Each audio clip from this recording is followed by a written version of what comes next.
If the measure of angle A is 105 degrees, more than twice the measure of angle B, and the sum of the measures of the two angles is 180, what is the measure of each angle? So we need to translate the words into symbols. That very first part says the measure of angle A, the little m stands for measure, the measure of angle A is, the equal is the is word, 105 degrees more, that's where the plus comes from the more, then twice the measure of angle B. So the measure of angle A is 105 degrees more than twice the measure of angle B.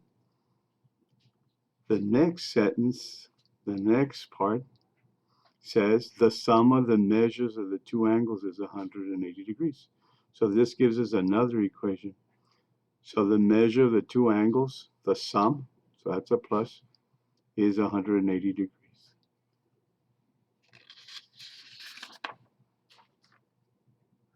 So here are the two equations, and notice what we're going to do for a first step. We're going to substitute all of this into here.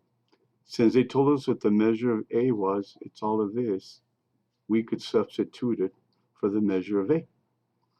And why would we want to do that? Because after the substitution, you only have one angle to worry about instead of two.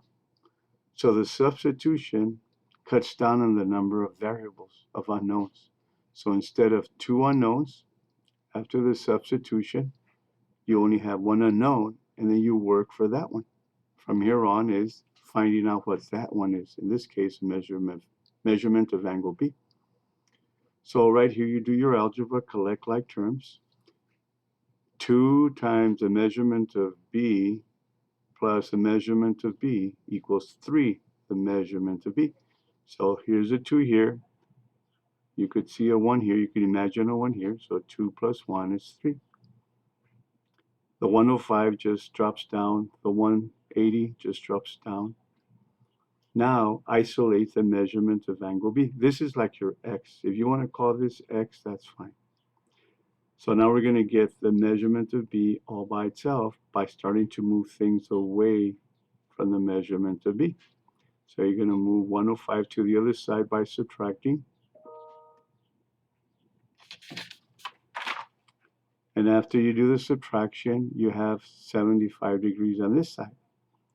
We still need to cancel the 3. So you divide both sides by a 3. This cancels to 1. And finally, you have the measurement of angle B equaling 25 degrees. Now that information you just found, we just found out what the measurement of angle B is. You use it to find the measurement of angle A. And remember, the second statement we had at the beginning was that the sum of the two angles is 180. Since we already know the measurement of angle B, just substitute it for the measurement of angle B. So here it is, right here. It's just a matter of getting the measurement of angle A by itself. So move this 25 over. By subtracting, it cancels here to 0. And 180 minus 25 is 155. So the measurement of angle A equals 155 degrees.